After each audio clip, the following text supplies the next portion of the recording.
So you worked there and then you worked Waikiki, and it was like night and day. You go to Waikiki, Waikiki is nice. You have families, you have couples, completely different. Prostitutes are a little higher end. There's still street prostitutes. There's call girls there, but you're dealing with the hotels. Where in downtown Honolulu, you stepped on the guy's toes and told him beat it. In Waikiki, yes ma'am, yes sir.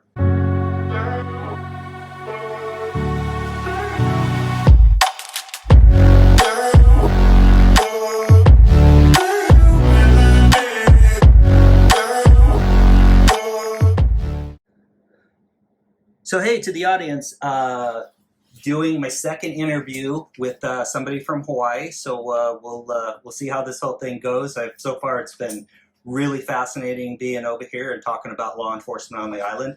So here's my next guest. Can you introduce yourself for me, please? Sure. My name is John McCarthy. I'm a lifetime resident of Hawaii, born and raised here. Spent 45 years in the Honolulu Police Department. Started off as a police cadet. The lowest possible position in the police department, and ended up retiring in 2021 as the deputy chief for field operations. So okay, it was quite a while. And John, can you give me a little bit of background about your family? Your mom, your dad, how many siblings you had, and ultimately, was there anything growing up that led you to law enforcement?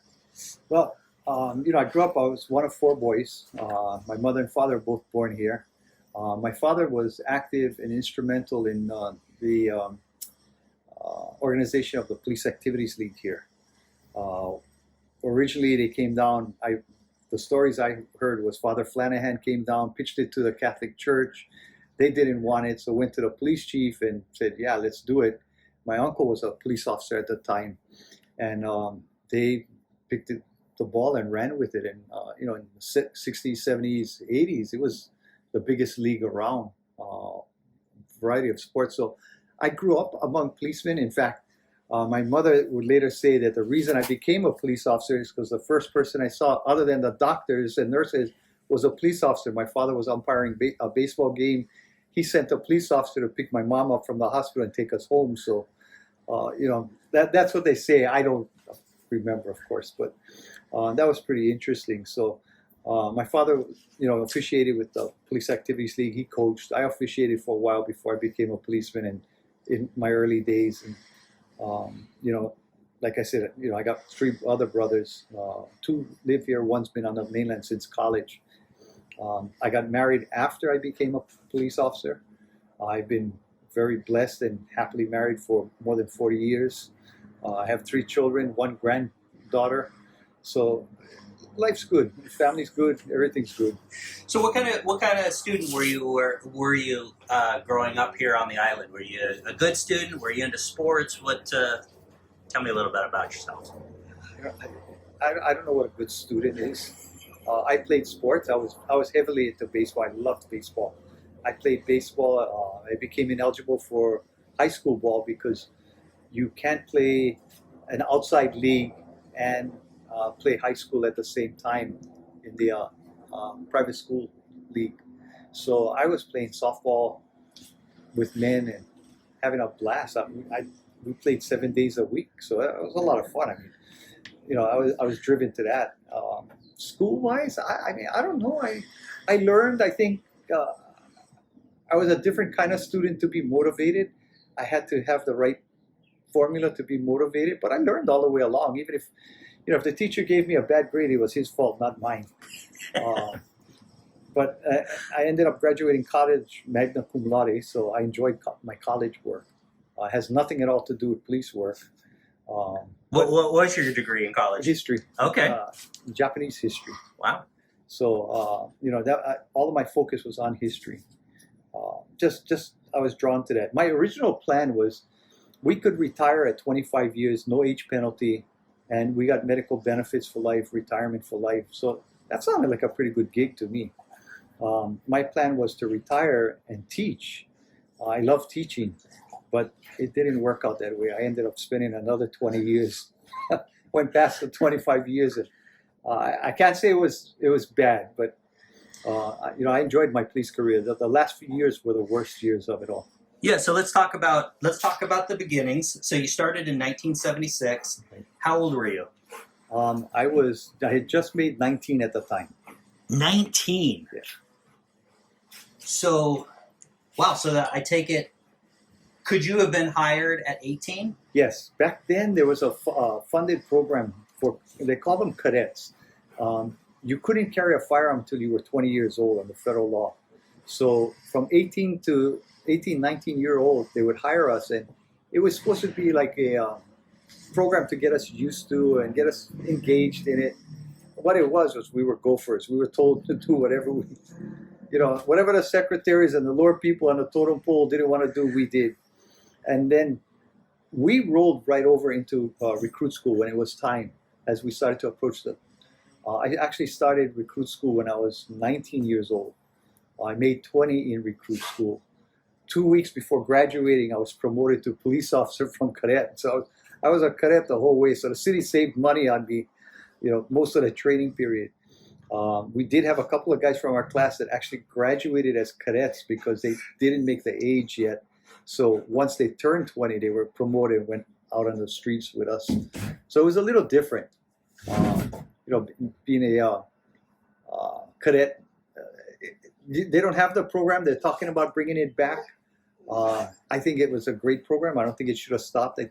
What it was personnel strength. They rolled over those positions into police officer positions to add to the personnel strength to get more officers out on the street. So we lost, and it was a federally funded thing too. So yeah. So how was it? Was your academy? Was it militaristic? How was it being 19? Did you just kind of have that background of other people that were in your family that were military, so you knew what to expect, or was it just kind of overwhelming once you got there? No, I was 19 years old. You're invincible. Kind of didn't care. I didn't even dream of being a policeman. I thought I was too small. I was 5'8", which at the time was a mandatory minimum, or the minimum height requirement, which eventually they did away with soon, just before or just after I got in. But I was like 117 pounds. I was a stick. I didn't eat. I was always on the go, doing things. I didn't dream of being a policeman. The test actually came up for police cadet. I'll never forget it because I took the test at Kaimaki Intermediate School. And I went there, I sat down, there were a lot of people. We sit down, we put all our stuff on the side. No cell phones at that time, but we put our IDs and everything on the side so we don't have anything. And the proctor walks up on stage and he says, well, thank you for coming. We have more than 2,000 applicants and we're only going to take the top 10.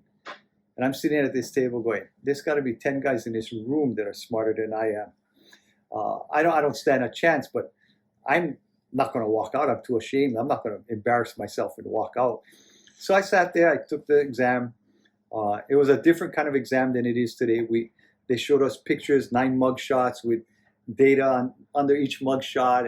Half hour, they take it away a half hour into the test. They stop the test and give you back 9 numbered pictures with questions on, which guy was the murderer, which guy is a sex offender, and that kind of thing. And just to test memory. And I thought that was great. I thought that was fascinating. I'd never taken a test quite like that. I sat there, I did the test, I walked away, I said, well, I guess I'm going to remain in college the next few years. It was funny, about a week or so later, I actually got a phone call. You scored high on the exam, don't have your results yet, but we're going to start moving you guys through the process. That time there had been a lag before us, so they started moving us through pretty fast. It was actually about just a few months from the time of the test to the time we got hired. And I found out later that I had come out number 3 on the exam. Wow. There were 2 guys tied for number 1, and there were 2 of us tied for number 3. And then everybody ran down along the way. So she's out of 2,000? Out of 2,000. Wow. Well, more than 2,000. So, I shocked myself. I think a lot of it was you didn't put pressure on yourself. And I didn't know what to expect. So you're open and you just go with the flow, right? You think about things a lot better that way. And I think that's something that you got to carry through with you all the way because you don't have any biases. You don't have any prejudice.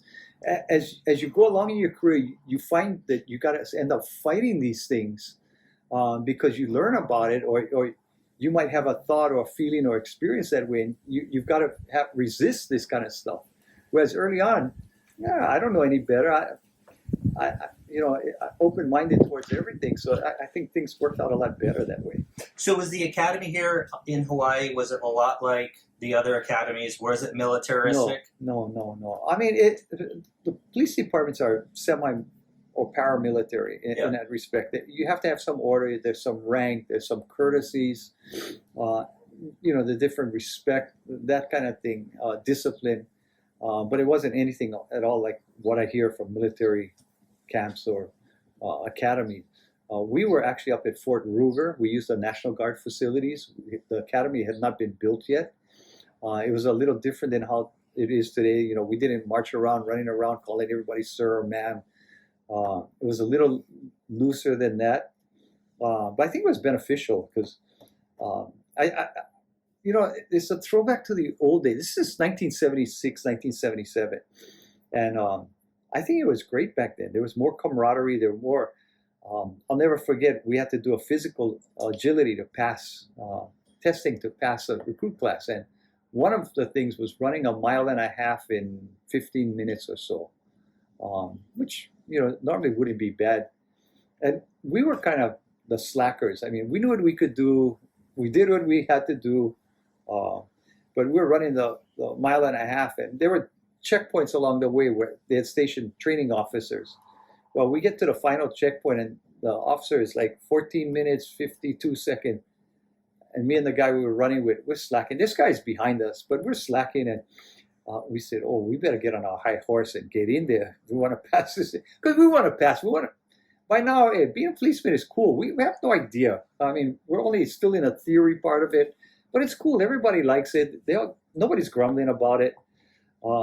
We haul our butts in. We run the last quarter mile like nobody. We get in and find out we finished in 12 minutes or something. This guy and he's having a big laugh on it.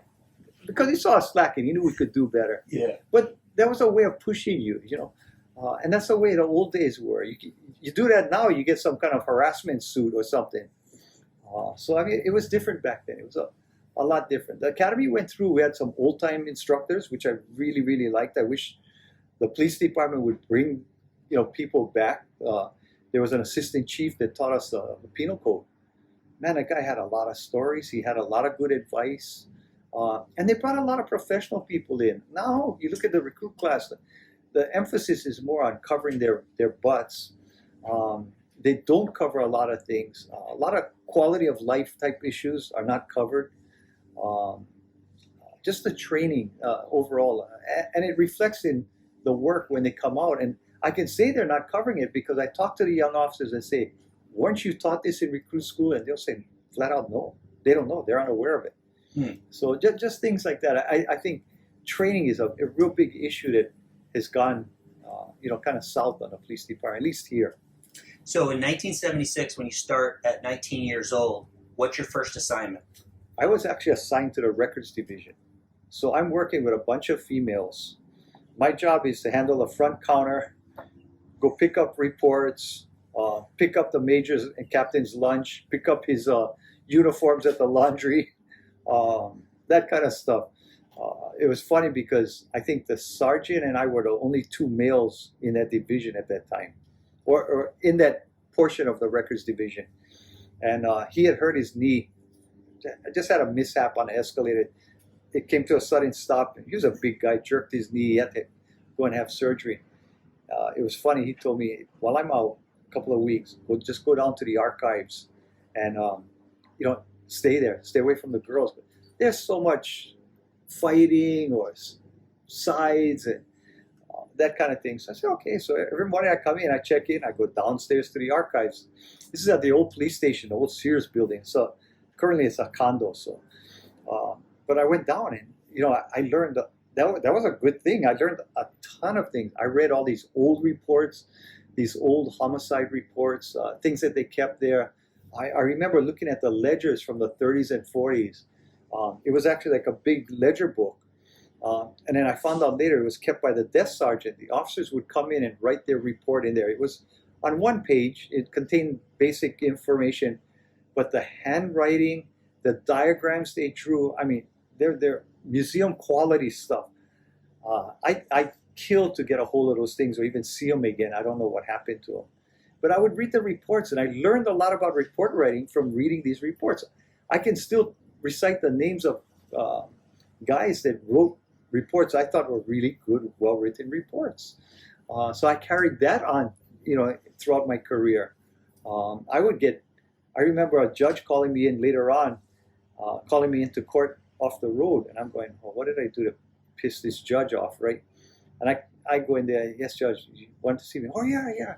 I had this guy on this citation, and I read the back of your citation, the report. It was excellent. That's one of the best ones I ever read. And he says, the only question I have is, was there any damage to your car? It was a fireworks thing where the kid's not paying attention, shoots off a rocket into the side of my door. And there was no damage. There was a little burn mark that just smudge mark came right out.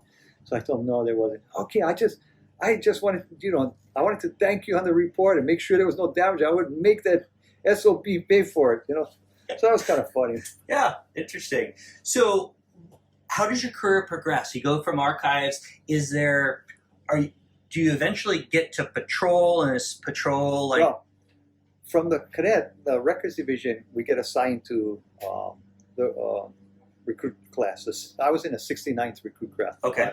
They're up to 200 and something now. It was funny because the first day or two was at the main police station. So they grab us cadets, go to supply and grab all their books, and we bring all the books and set it up on the desk. And by lunchtime, there have been 1 or 2 resignations already, which is typical back then because guys didn't know what they were getting into, And of course, the instructors would go up there and scare the hell out of them. This is real and all that. And for us, we're going like, we can handle this. We've been around. So from recruit class, I graduated in June of 1977. January to June of 1977 was my recruit training. And then we went to what's called the 4th Watch or 4th Platoon. What it is every graduating class back then went to this 4th Watch. And you worked under close supervision with sergeants that were hand-selected, assigned there. And you walked the beats in downtown Honolulu and Waikiki then. And every night you changed, or you had a different beat. The sergeants would make the assignments. Best sergeants around. I mean, these guys were top notch. They were great. They encouraged you. They selected the guys that had to be weeded out and worked on properly. But it was fun. Downtown Honolulu back then was different. You had one section at night, and we worked from 6 in the evening to 2:45 in the morning. So there was one section in town. There was nothing but the mahus, the transvestites. There was a show, a theater called the Glades back then, and they had a boys will be girls review there, and it was crowded. On Friday, Saturday nights, that street was bumper to bumper. I mean, you had to get out there and yell at people to move because everybody drove. You went out, ate dinner, then you drove down and watched the mahus on the side of the street. So it was a pretty big deal, and they had this one guy that was real popular. He ended up taking the show on the road for that Girls Will Be Boys review and made it kind of an international thing. So, we dealt with that. The other side was the prostitutes. You deal with them. They're lower class prostitutes. They're more very street, missing teeth, got the tattoo on the chest, different brand. Then you get to Hotel Street and you got the bars, you got the live sex show going on, the topless bars, that kind of. So it was really fascinating. I mean, eye-opening for me. They also had the best donut shop ever. They'd start cooking about 2 o'clock in the morning. You smell that thing, those glazed donuts would just melt in your mouth. So you worked there, and then you worked Waikiki, and it was like night and day. You go to Waikiki. Waikiki is nice. You have families. You have couples. Completely different. Prostitutes are a little higher end. There's still street prostitutes. There's call girls there, but you're dealing with the hotels. Where in downtown Honolulu, you stepped on the guy's toes and told him beat it.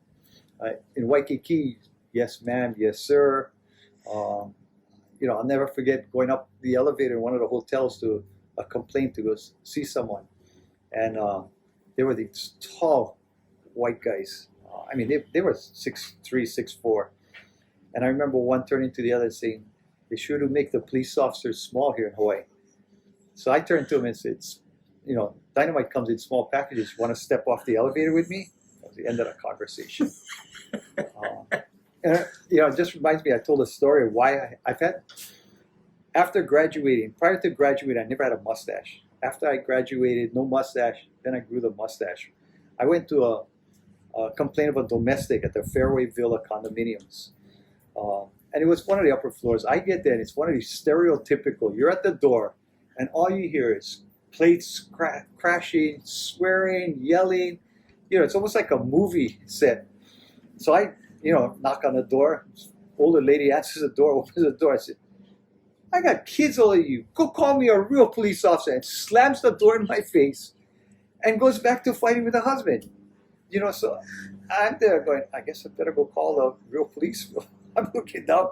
Yeah, I got my badge, got my gun, I went downstairs, and then in Waikiki, you had the foot patrol officers. You had a couple of motorbike officers, the old three-wheel Harleys. And you had some motor patrol officers, guys that use their own cars. So just as I went down, the guy whose beat it was on, Motorman, he was there. I told him the story. He laughed and said, come on, let's go up. So we went upstairs. It turns out it wasn't a violent domestic. It wasn't bad. It was much worse. It sounded worse than it was. But it was just funny, kind of laughed. After that, I said, I got to grow a mustache to look a little older. And I kept the mustache on ever since. I wanted to ask you a little bit about policing in Hawaii. So they're small islands. Your population isn't that big. But there's a lot of camaraderie, a lot of families, a lot of, how do you, as a police officer after 45 years, and maybe this has changed, but how is policing on Hawaii where you may run across a person that you may have to deal with at another time? Maybe even they become part of your family. Maybe you have to coach some of these people in a sport, or just because the islands are so small that you have to interact with people. How was that, policing in Hawaii? That's interesting. For me, it didn't make a difference. Work is work. Play is play. Family is family. I arrested my own cousin. He false cracked a Marine in front of me outside one of the nightclubs here. I saw him. He knew I was there. He ran through the school. I'm in my car chasing him through the school because I know the route better than he does. I arrest him and go back in. I call my auntie and tell her, I got your son here. He got arrested for assault. You can come bail him out. So, there's certain things you can let go, especially in the older days. When I first got in, I hate to say old days. When I first got in, there was a lot more courtesies that you could do. My father drank. He'd go to a baseball umpire and drink and drive home. Well, it never failed. Whenever I was on the day watch, they'd find him at 2, 3 in the morning and come wake me up to come get him, pick him up. He never got arrested for drunk driving. It was come pick him up, come drive the car home, or guess what? He totaled the car, but he's all right. You got to come pick him up and take him home. They did things like that. You could never do anything like that today. Well, let me ask you that, because obviously you've been here for a long time. You must have a lot of family. So did you ever get any pushback from your own family about being law enforcement? No. When I think the pushback came more from the police department than from the family. When I got married, my wife's two of my wife's brothers were the most upstanding. Well, 3 of her siblings, 1 sister and 2 brothers, were the most upstanding. One eventually went to federal prison, and officers were accusing me of hiding him. Some of the officers, and it's like, I don't know who he is. I know who he is, but I don't know where he is. I don't hide him. He doesn't come to my house. I always got more pushback from police officers because of the ignorance of some of them, just the stupidity of it all. These guys, they live in a small bubble. They're friends, and it's all they talk about. There's no outside experience. So I think that hurts police officers as a whole when they do something like that. It doesn't work in anybody's favor. Not them, not the public. So, it was ridiculous. I worked narcotics for many years, and I was accused of helping one of my brother-in-laws smuggle drugs. Well, that would have been great, except I don't see him. I don't have any contact with him. How can I be helping him smuggle drugs? It's the same as later on in my career, I did a lot of media interviews and reporting and stuff, and I was accused of being the leak in a lot of things. There's still, even towards the end of my career, when it got really bitter, some major things, he finally found a snitch in the department. Well, it's pretty hard to snitch to the media when the media is calling you, telling you where they're at, asking you what's going on, and you don't have the slightest clue of what's going on. You're having to call this major and ask him, hey, what's going on? I'm the deputy chief. I should at least know. And, I can keep the media at bay, and that was always my thing. I never gave the media things that they shouldn't have. But I'm not going to let them wildly report on things that are wrong or bad that's going to have a negative impact on the public. And it's not to say that I'm going to cover up stories, but don't go reporting false things or scaring the public when there's no need to scare them. Let me tell you how it really is.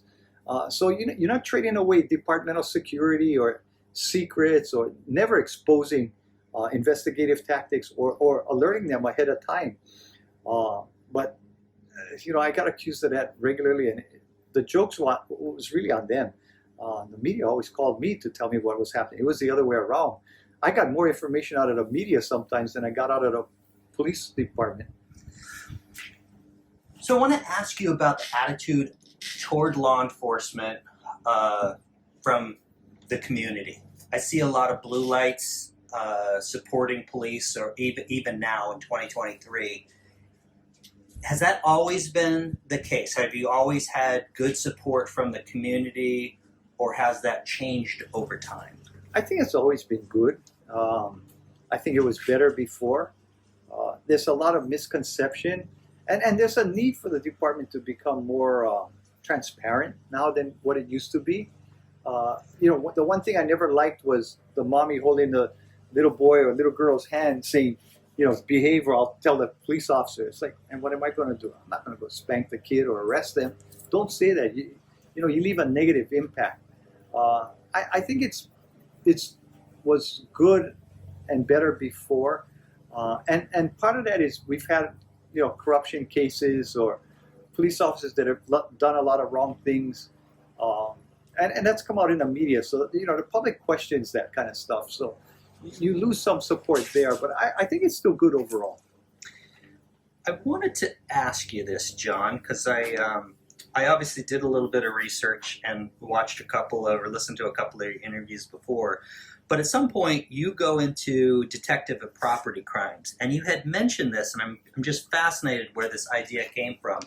Where was it you? Where did this idea come up with DNA kits for property crime?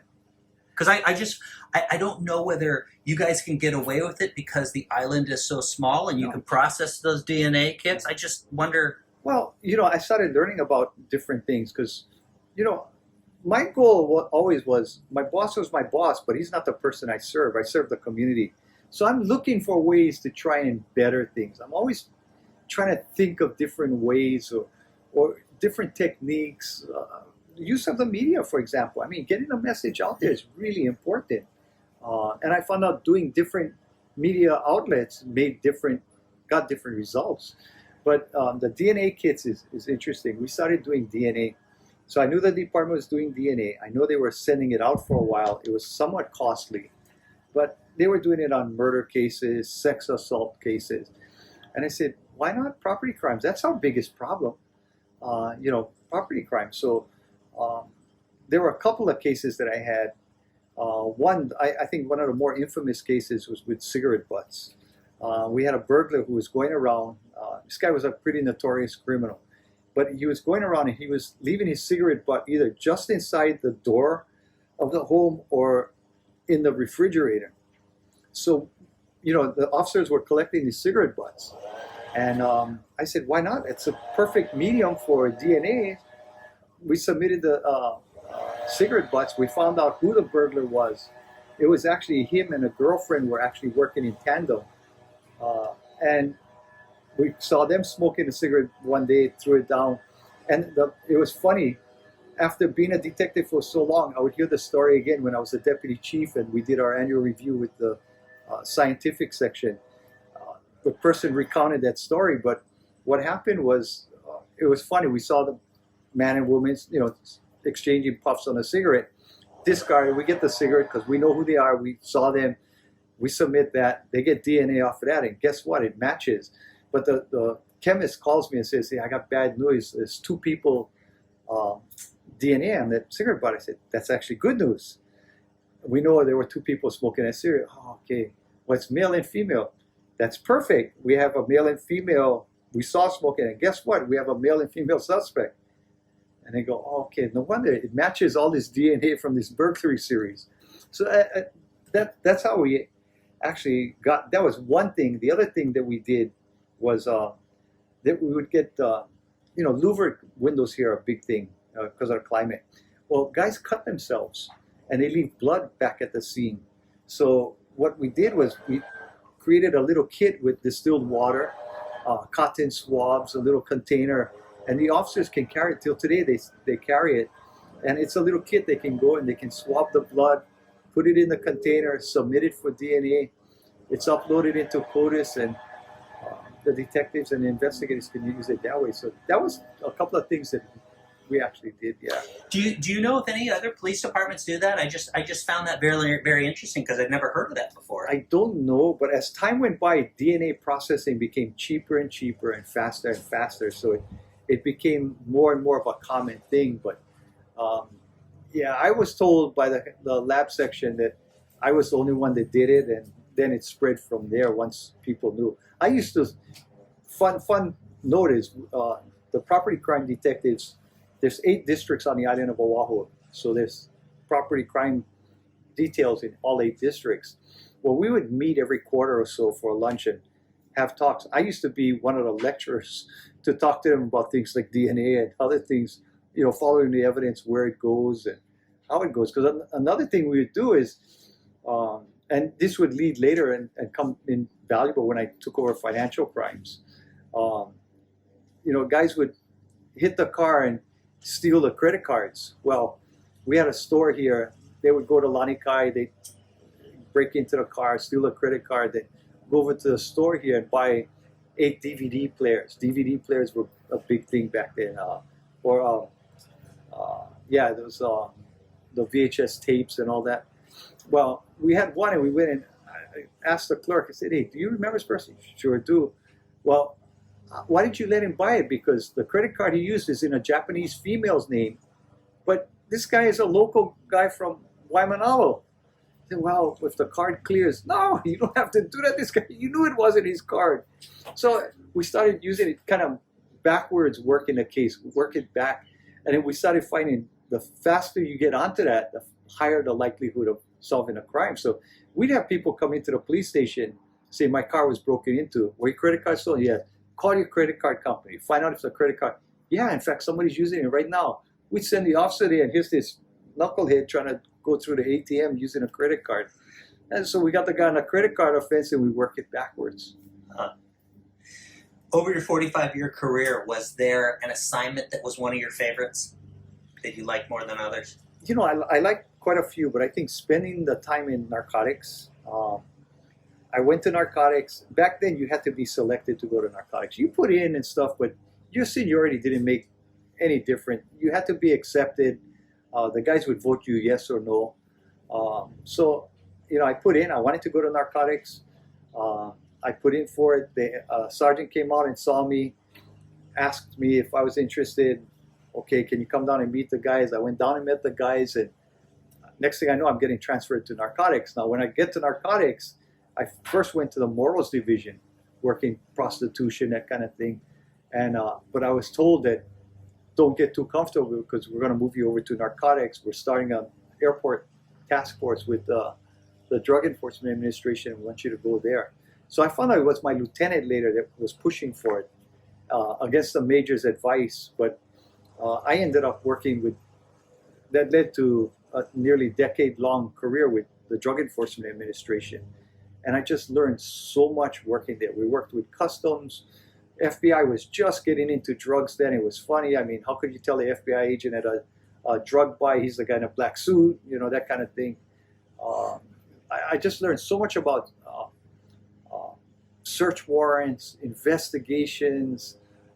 One of the cases that I was a case agent on is a case U.S. versus Sokolow, went all the way up to the Supreme Court, that allowed us to do airport courier profiling because we did a lot of profile. I mean, we weren't always right that the guy we were profiling was a druggie, a drug smuggler. I think next to drug, dealers, smugglers, the next group of people that we hit on was police officers. You got these California police officers coming in. The profile isn't, talk about the thin blue line. It isn't that different. They come in, they're looking all over the place. They're cool, confident. Hey, come here. I'm a police officer. Okay, I guess you don't have drugs then. That kind of thing. But I learned a lot.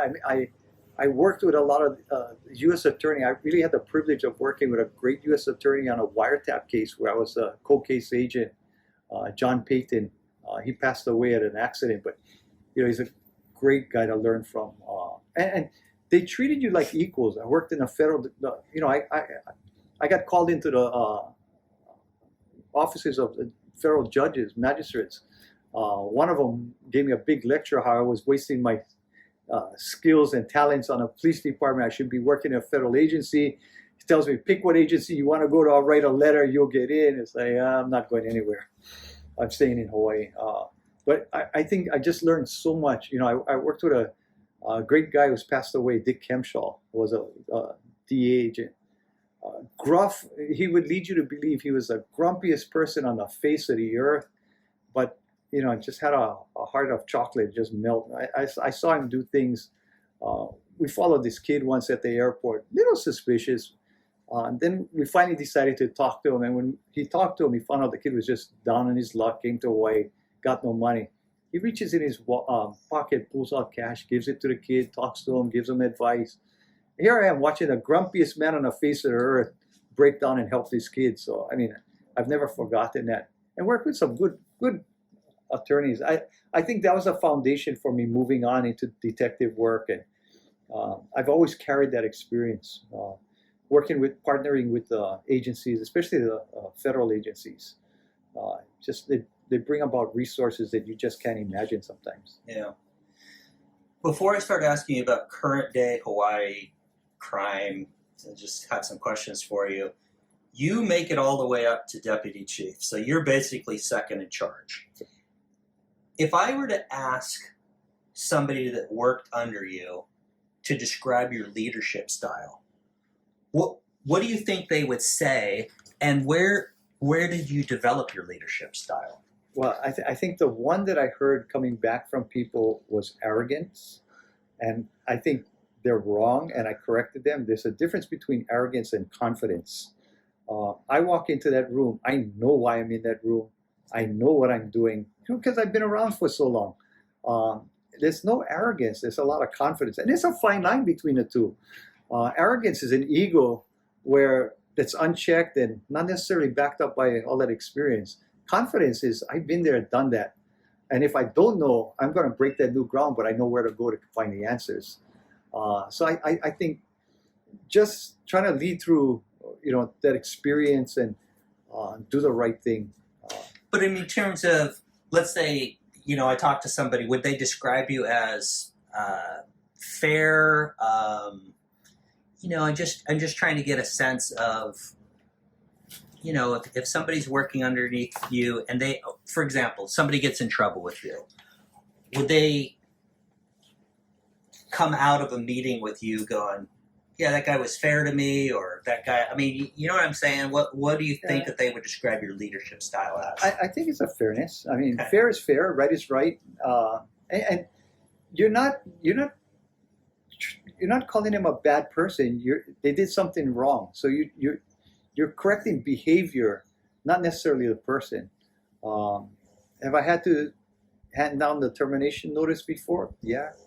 But that was for something that, they were fine with it. They knew that the reason they got it, they deserved it. Yeah. So, I think fairness is one. I think, there's some integrity.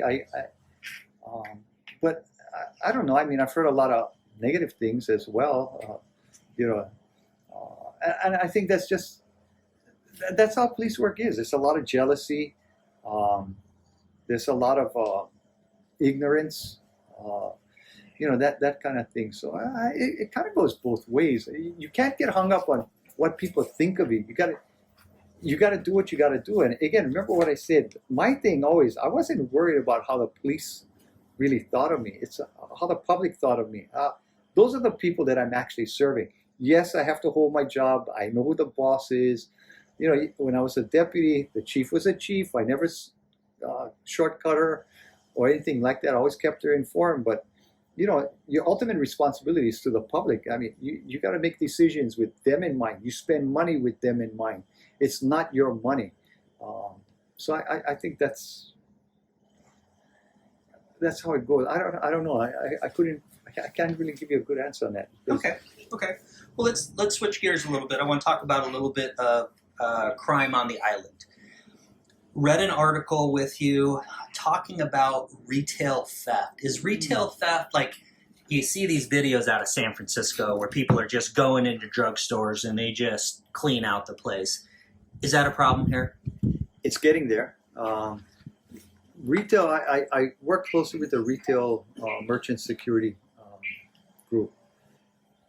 And then it kind of bothered me because, you know, I did cases over the years, and you start seeing the same faces pop up in different places doing the same thing. So, you know, shoplifting isn't just some person walking in and, you know, pocketing an item and walking out. There's an organization to it because some people make a living off of it. There's one guy, he used to go to all the major grocery stores. He'd walk in, load up the shopping cart full of alcohol, and literally just walk right out. We ended up catching him here, and it was like, I was surprised, you know, to learn that he had been through all 8 districts and never charged. There were surveillance photos of him. So, you know, that's what he did for a living. He made good money walking into the store, getting all the big alcohol. We did a pro golfer who was here, got hurt, knocked unconscious, guy stole his wallet. He used the credit card all over the place. He was a young homeless man, and I asked him, why did you buy these certain items? And he bought the items knowing that he could get good cash out on the street. So they're not randomly buying. There was a place out on the west side where the shoplifters could go in the morning and they'd be handed a list what was needed. They'd go out and go shoplift the items and bring it back by the end of the day and get paid for it. So there is a lot of organized retail crime in that respect. And we've seen it more and more with the advent of more security cameras. There's been people that are caught all the time, going out the side doors, questioning security, pulling knives on security. So it's elevated. It's not what it used to be, but definitely organized. I mean, they're making good money off this stuff. Why do you think if it is getting worse, why do you think it is? Lack of penalty. Their odds are they're going to get away with it. Some stores have very poor policies of not confronting the individuals. I was in a store once, a national chain store that's here, and the manager was telling this guy, he was just loading up his bag with things, and I'm going to call the police, and she stood it, and he's saying, shut up, just let me do what I got to do and leave. And that's what happened.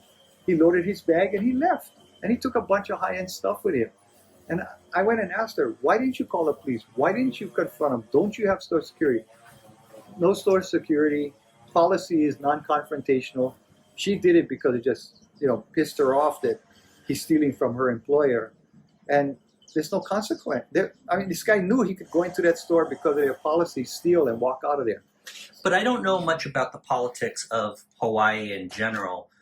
But I'm assuming it's not like San Francisco, LA, Seattle, Portland, where people are just continually getting in trouble and not being charged. I'm assuming that if you get caught here in Hawaii, you're going to get charged, or am I wrong? Guys get away with a lot. Okay. It's still liberal. It's not as liberal as San Francisco, Chicago, but it's still pretty liberal. We have guys that have hundreds of arrests, hardly spent any time in jail. If they spent time in jail, it was probably overnight because they couldn't make bail. The homeless situation now, the homeless basically have a pass to go out and commit crime because, police officers will arrest them, bring them in, charge them. They can't make bail. $100 is like $1 million. They'll go to court the next morning and get a release. So they're out, right back out. So again, one of the interviews that I listened to you, talk. The person was asking you about, and maybe it's one and the same, but talking to you about gun violence and kind of murder rates creeping up a little bit. I know Hawaii has very strict gun laws, but in terms of the murder rate going up, what do you think that that's a result of? Again, just a lack of uh, consequence. What's a consequence to committing a murder? I mean, first of all, are you going to get caught? Most people. I mean, we have a pretty high resolution rate. We've solved a lot of the murders, not all, but a lot. And even if not, I mean, what you got to go through trial. You got to prove that I was the one that did it. Maybe I get 20 years if I'm convicted. Do I do all 20? Probably not. Even if I do, I'm still in Hawaii unless I'm unlucky and get shipped off to Sokolow, New Mexico or something and have to spend time there in one of the private facilities. But the drugs have influenced the murder rate a lot. The murder rate, we had a few good years where the murder rate really dropped and then it started creeping back up. And I think a lot of it is because of drugs, the pervasiveness of drugs in the community, particularly ice, the crystal methamphetamine, and gambling. Gambling has always been a big factor in homicide rates here. We've had several big shootings over, my time as a police officer that were directly related to gambling struggles, either the security or factions or, location squabbles, that kind of thing. But it's just, right now, the homicide rate isn't that high, but the shootings, what's happening is they're just not killing them.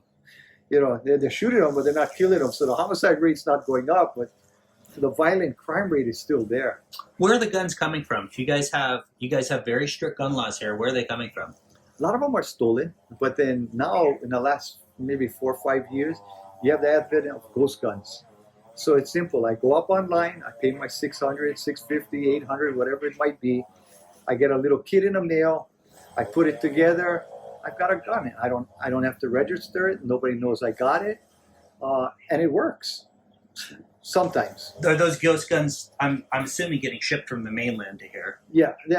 I know some came out of Texas, and there were a few other states where they came out of. Okay. Yeah. Okay. Now, the gambling that you had just mentioned, I'm unfamiliar, and you tell me if this is the same thing.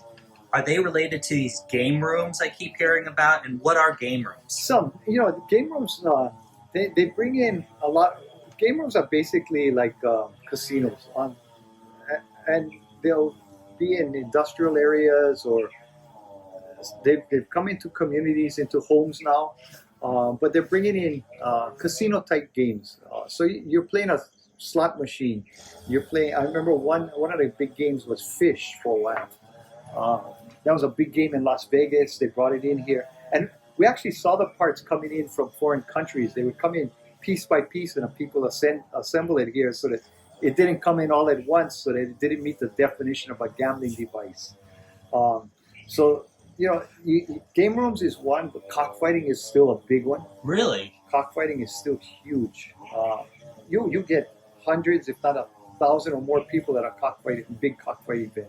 So I don't know if this is this a big thing? I remember when I went to high school here for a couple years, dogs are a big part of the community. Do you guys have dog fighting? They had for a while, but I think that's pretty much gone. That was pretty brutal, and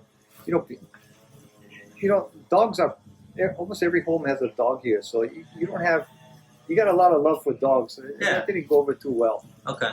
So I remember it was popular for a little while, and it kind of seemed to have disappeared. So I don't think we got a whole lot of dog fighting here. It's more like cockfighting.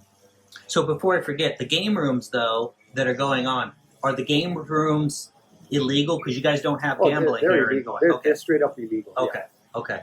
So how about, again, read another article with you or listened to another interview with you. How about street gangs? You guys have a problem with street gangs here? We never had one. I mean, there were always little groups of people calling themselves little names, but then I think it was in the late 80s, 90s, we started to see certain groups, the Usos, there were a couple other groups, mostly along ethnic lines being organized and trying to get into different things, but that kind of faded away after a while. There were motorcycle gangs here for a while. None of them like the Hells Angels or anybody, the one percenters, but associated with Hells Angels or other groups. There was or is a Hells Angels chapter here now, albeit small. And it doesn't fit their lifestyle. Where are you going to ride? You're going to ride around an island that's not very big, and where are you going to hide? You Right. really can't hide. Right. So it kind of cramps your lifestyle. So it's not too profitable to be a Hell's Angel or biker here. So you get a lot of local wannabes in that respect. But yeah, you still have some. You have loosely knit groups, just like organized crime. I mean, in the early '70s, you had a group called Murder Incorporated. You had factional lines of just organized among themselves, gambling, drugs, and you still have that to a lesser degree today. It's not as organized as well as it was, and it's changed with the times. So. For the street gangs, though, I know you have a very high Asian population here, not so much of a Hispanic. So I'm assuming you're not dealing with norteños, sureños, and they're just basically Asian gangs, right? No, it was more local kind of thing. Okay. It was just a more local thing along ethnic lines. You had Filipinos had their own little thing going. The Samoans had their thing going. The Chinese guys had their thing going for a while, but it kind of burned out fast because it just doesn't fit the culture or the lifestyle here. Okay. And again, where are you going to hide? What you going to do? I mean, you everything you do, somebody's going to squeal on you. Somebody's going to see. So it's not a successful lifestyle. Okay, so not to put you on the spot, did you have any cases over your careers that kind of stuck with you, maybe personally, negatively, positively? Did you have any cases that you worked on that, that still kind of you think about? I'm surprised you never read that one. Lisa Au. Okay. She was found. In January of 1993. I think it was 93, 92 or 93. I can't remember right now. Her car was found at the bottom of the Pali Highway near Honolulu. She was reported missing. I found the car. It just so happened there was a landslide that morning. I always went to work a good half hour early. As soon as I got in, Sergeant said, "Hey, you've got traffic control. Why don't you go up there?" I get there. I see this Datsun B210, maroon colored. Nothing unusual. A lot of Datsun B210s back then. But it stuck out. It was on the side of the road. The window was cracked open. It had been pouring rain. There had been a landslide that had caused us to contraflow the traffic up the Pali that morning during a rush hour. Well, a couple hours later, I get the call from her parents that Lisa's missing. She never reported for work. She never came home that night. Something's wrong. So I actually pick up the case maybe 9, 10 o'clock in the morning. I get the background. I worked that case till about 9 or 10 o'clock that night. I get permission from my lieutenant to keep running with it because, I found out where she did her banking. I went there, talked to the manager, actually looked into her account, which was kind of unheard of and not exactly the best thing to do. But I'm wanting to know, did she run away? Was she a victim of foul play? The sooner I know more, the better. I notify the missing person detail. I had receipts, her checkbook. Contrary to popular belief, I had her license and everything that day. There was some erroneous information that got out that her license and things were missing. Interviewed some people that I believe were responsible. Till today, I believe that they were responsible for her death. But I just was able to take it that far. That case has always stuck with me because I think it was about 17 days later they found her body up on Tanlis, but it was too badly decomposed to do an autopsy to determine a cause of death and a time of death. So that kind of really hurt the case. It went to a grand jury. I was the first and the last person to testify at an investigative grand jury who recommended an indictment from what I understand, but the prosecutor never acted on it because they felt that the evidence was still not enough to they could end up in a conviction. So that's always one that I remember. I remember the days, just being there and following up on it. I was fortunate being a patrol officer. I was fortunate enough that the lieutenant and stuff let me run with it. In between cases, I was just trying to gather as much as I could on it. But that one has gone unsolved with nobody being prosecuted on that one. That's one case. Other cases, I mean, you always have other cases that are successful. I mentioned Sokolow at the airport. I remember that one. And contrary to what a lot of people believe, I was working, I mentioned Dick Kempshaw's name, the DA agent. We were working to actually get a good case up into the Supreme Court to establish case law on airport courier profiling. There was one guy in the Third Circuit, and the judges would write these real colorful things because his use of smelling drugs and different things, it came down to between them and us who was going to get the case. And luckily, it was my case that, he pled guilty here conditionally, appealed to the Ninth Circuit Court. In a 2-to-1 vote, they upheld his appeal. Solicitor General said, "Hey, I'm taking this to the U.S. Supreme Court," and we got a good decision out of the Supreme Court for courier profiling out of that. So, I mean, you remember things like that. There was another case I didn't know that. We would hit marijuana shipments going to the mainland. Marijuana was big back then. And the further east it went, the more expensive it got, the bigger profit it got. So, a lot of the packages are subject to inspection here. And the inspectors look at it and they find things. We take it from them.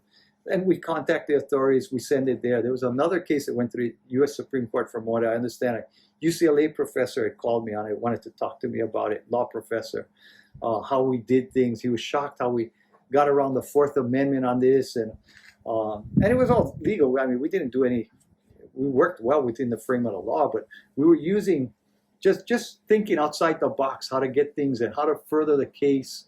I mean, we sent a box of marijuana. This guy created this custom-built wooden box full of marijuana, sends it off to Florida. Well, we have it delivered in Florida, everything. We go back, we seize his home on the Big Island because the wood, the cuttings, and everything match. This guy's like a master carpenter. We end up seizing it, and I testify in federal court on the seizure. And that was a funny experience too because I'm the only guy going to testify. There was an old-time senior judge there. Nice guy. We got along really well. And the attorney comes in. I never forget, I was sitting there with the prosecutor. We were talking about, what's going to go on. And this guy asked one of the senior defense attorneys here.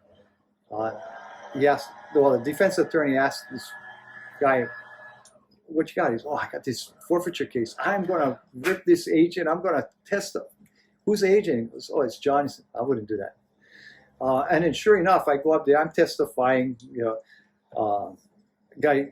attorney asks the judge, "I want to voir dire this witness. I don't believe him." And the judge leans over and says, "You better have a damn good reason for wanting to do that. This man has testified in my court multiple times and I consider him an expert in a field."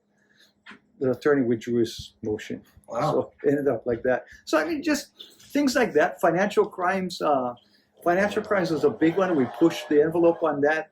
We got into elder crime because this was kind of new. And, there's a certain expediency you got to work elder crimes with because people are old and fragile. You don't know when they're going to go. You need your witness.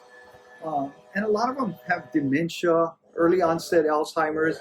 Well, the prosecutors would never take these cases before because they said, how can we prove that they didn't give, the person who stole their money didn't think they had the right to do that because the person said yes. They've got Alzheimer's, they've got dementia. How can they say yes? Put them up there, let them drool on the witness stand. The jury's not going to have any sympathy for the defendant.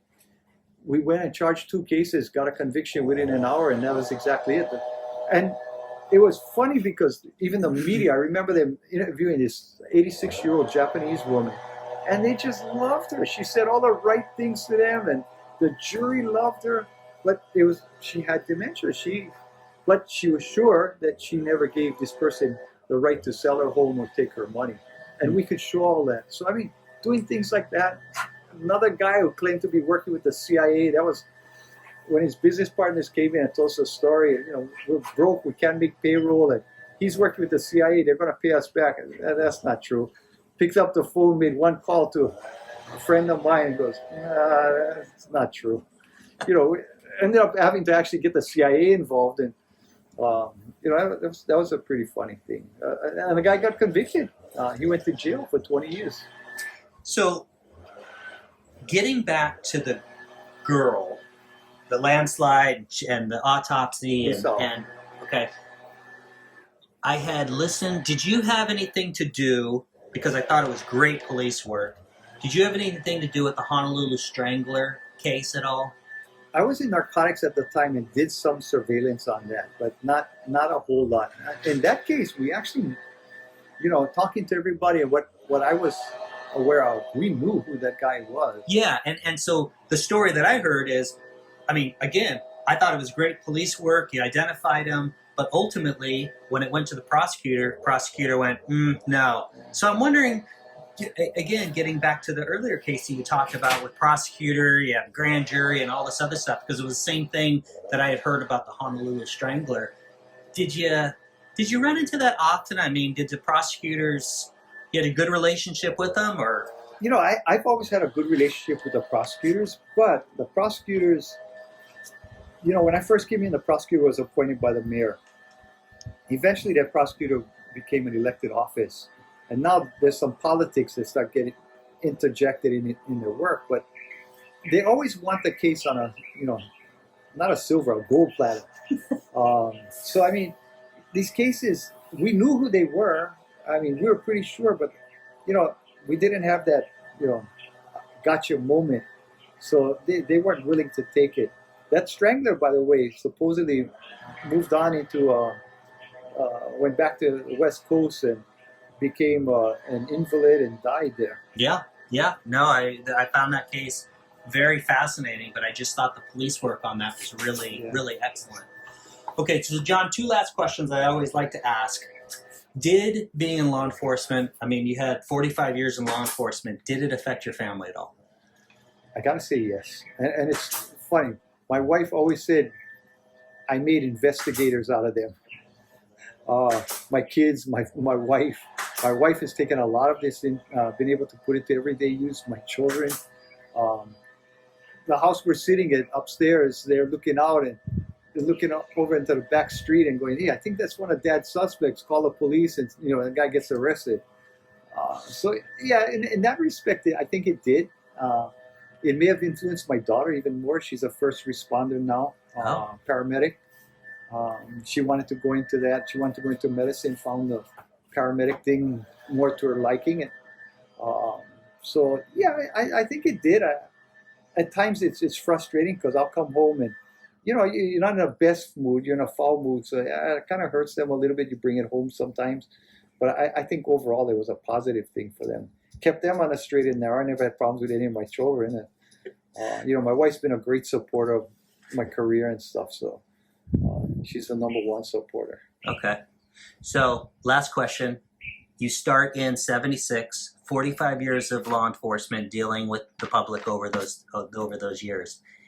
If you can look back at 19 years old when you started till now, did being in law enforcement affect the way that you see people? Oh, definitely. I mean, you look at it differently. And through the years, that change in adds with your experience. I mean, going back to the profiling, I took profiling from the airport into patrol work. I would profile people because you're not being discriminatory at all. You're looking for articulable facts based on their actions that lead you to believe a crime is being occurring. So, you know, that I still look at people. Give you an example. I had a neighbor, not this home, but a previous home that I owned. And I told my wife one day, you know, this guy used to be a drug smuggler, came to Hawaii, made his money, got into business, legitimized himself. You know, after a couple of years, he tells my wife, you know, I got to confess, you know, I used to smuggle drugs and came here and I liked it here. I bought a business, stayed. I mean, just stuff like that. So you see people differently, not necessarily evil. The one thing I can say is I've met very few bad people in my life. I've met a lot of people that did bad things. So that's a difference. So you're looking at behavior more at the person. So yeah, it really does influence the way you you look at things and say things. My wife even reminds me I'm cynical sometimes, but cynical to a point that I can back up. With that being said, let me just throw this out there to you for Hawaii law enforcement, Honolulu PD. Are you guys running shorthanded these days? I know for a fact that the police department is running over 400 positions short. So yes. Why do you think that is? A lot of it is for years. Look at when I came in, there were 2,000 people applying for 10 positions. Right. So people wanted to work, and it was a good job. The stereotype here locally was you drive your own car with the blue light on it, the jade ring sticking out the window, and you didn't do a whole lot. You just looked good. You had a nice car. That perception has changed. It's real now. I remember some of the applicants we get. Only about 10% of the people that apply actually make it into the police department, and some of these 10%, they'll get there and realize that, hey, this is real. You get beat up, you bleed, you get shot, you got to shoot. So that's not a life for me, or the family doesn't want them involved in that. So that's where family pressures come.